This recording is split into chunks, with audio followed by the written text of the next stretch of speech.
Presiden itu panglima tertinggi Tentara Nasional Indonesia dan Polri sekaligus.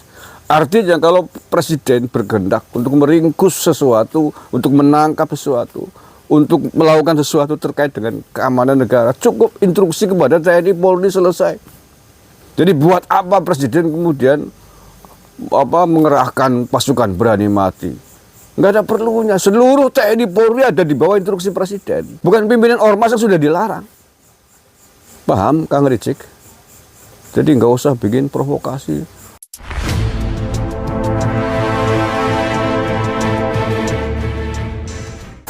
Assalamualaikum warahmatullahi wabarakatuh.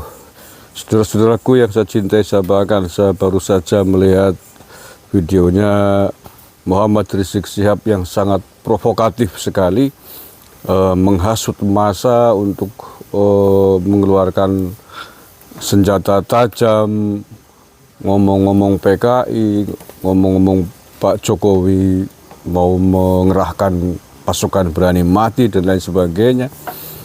Oke, sebelum saya lanjutkan komentarnya, saya putarkan dulu nih videonya nih. Saya mau berpesan, hati-hati, ada seruan tanggal 22 September, 4 hari lagi saudara, waspada, ada kelompok menamakan diri pasukan berani mati Jokowi.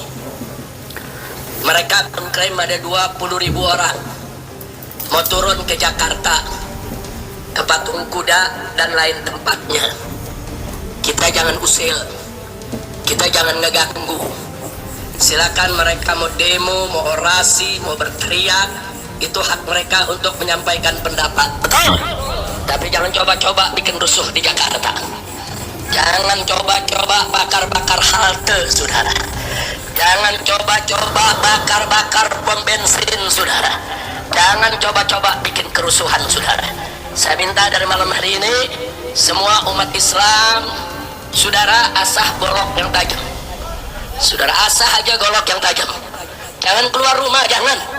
Kalau mereka demo damai, tenang, silakan. Masuk Jakarta damai, keluar dari Jakarta tenang, betul.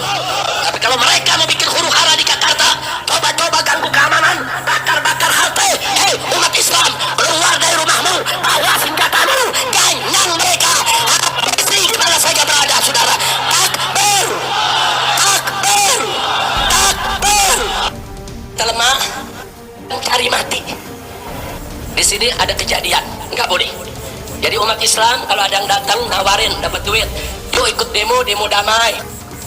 Mereka ingin merontokkan kepercayaan umat kepada habaib. Makanya jangan kaget, kenapa habaib dicaci maki, Pak Alwi dicaci maki, saudara. Mereka ingin merontokkan kepercayaan umat kepada habaib, karena mereka tahu habaib selalu berada paling depan untuk melawan komunis di negeri ini, saudara. Takbir. Jadi kalau habaib udah disingkirkan, nah besok kiai disingkirkan, saudara.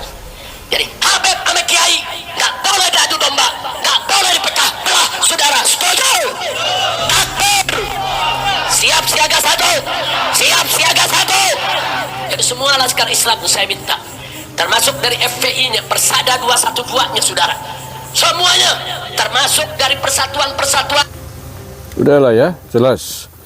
Jadi untuk saudara Rizik Syihab, ente provokatifnya orang maren-mareni cara Bang Banyumas, nggak sembuh-sembuh, selalu provokatif, membuat isu hoak, mengancam, menghasut massa untuk membawa senjata tajam, ngomong-ngomong PKA, PKI. Presiden tidak perlu mengerahkan pasukan berani mati. Kang Rizik Syihab, saya kasih tahu ya, presiden itu panglima tertinggi. Presiden itu panglima tertinggi Tentara Nasional Indonesia dan Polri sekaligus. Artinya kalau presiden berkehendak untuk meringkus sesuatu, untuk menangkap sesuatu, untuk melakukan sesuatu terkait dengan keamanan negara, cukup instruksi kepada TNI Polri selesai. Jadi buat apa presiden kemudian mengerahkan pasukan berani mati? Nggak ada perlunya. Seluruh TNI Polri ada di bawah instruksi presiden. Kang, paham Kang Rizik Syihab? Sekali lagi presiden itu punya peluit, punya instruksi. terhadap TNI dan Polri sekaligus di seluruh Indonesia. Jadi kalau misalkan Presiden menginstruksikan sikat Petamburan, gulung Petamburan, selesai. Tidak perlu membentuk pasukan berani mati buat apa? Presiden tuh, Pak Jokowi masih presiden hari ini. Jadi kalau dia berkehendak, tangkap itu, gulung Petamburan, selesai dalam 1 menit. Karena beliau punya otoritas. Jadi tidak usahlah menebar provokasi semacam itu. Presiden tidak perlu punya pasukan berani mati. Antum itu nggak pernah selesai menjadi orang yang sangat provokatif. Saya tahu maksudnya Anda kan ingin mengesankan bahwa Jokowi ini bikin huru-hara, ingin bikin kekacauan di negara ini, ingin menjauhkan Pak Jokowi dari Pak Prabowo kan? Anda sedang mencari muka di hadapannya Pak Prabowo. Iya kan? Biar dikatain sebagai orang yang peduli dengan keamanan Jakarta, peduli dengan keamanan ibu kota. Sedang ngemis-ngemis perhatian Anda kan kepada Pak Prabowo. Nggak akan, Mas. Upaya sampean nggak akan berhasil. Pak Prabowo dan Pak Jokowi itu satu kesatuan yang tidak bisa dipisahkan oleh siapapun. Dan itu berulang kali disampaikan oleh Pak Prabowo. Berulang kali disampaikan oleh Pak Prabowo. Upaya-upaya hari ini dari pihak-pihak musuh politiknya Pak Prabowo, musuh politiknya Pak Jokowi yang kemarin kalah di Pilpres 2024. Yang selalu berusaha memisahkan Pak Jokowi dengan Pak Prabowo itu terus bertebar dan itu tidak dianggap oleh Pak Prabowo, termasuk isu Fafa dan lain sebagainya. Nggak ngaruh sama sekali. Kita melangkah ke depan. Peristiwa masa lalu ya masa lalu. Politik yang namanya politik ketika itu sedang berhadapan antara Pak Jokowi dan Pak Prabowo 2014-2019. Ya iyalah, tidak hanya kubunya Gibran, kubunya Pak Prabowo, serangannya kepada Pak Jokowi yang luar biasa, PKA, PKI, beramburan. Tapi apakah itu mau diungkit-ungkit terus? Ya sudah, sekarang sudah bersatu bersama ya ayo.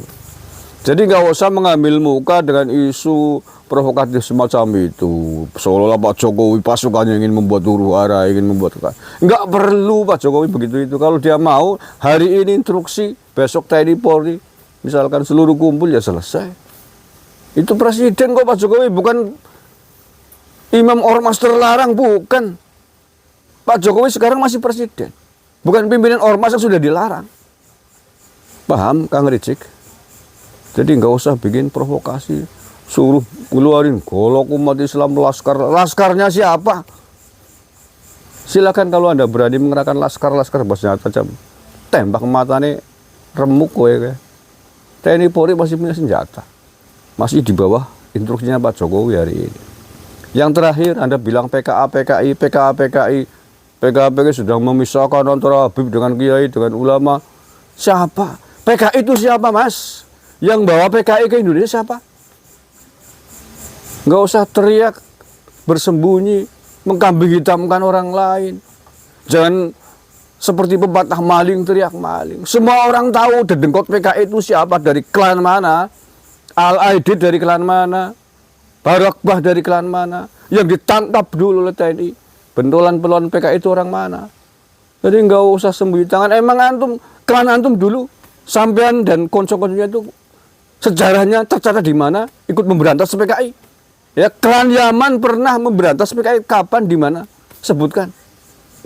Justru pentolan-pentolan Yaman ini yang perlu kita curigai karena dulu pada saat pemberontakan PKI menurut tokoh-tokohnya beberapa dari klan Yaman. Gimana sih? Jangan gawe kesuh wong Banyumas kowe gelito sih jangan gawe. Terima kasih, kurang lebihnya maaf. Assalamualaikum warahmatullahi wabarakatuh.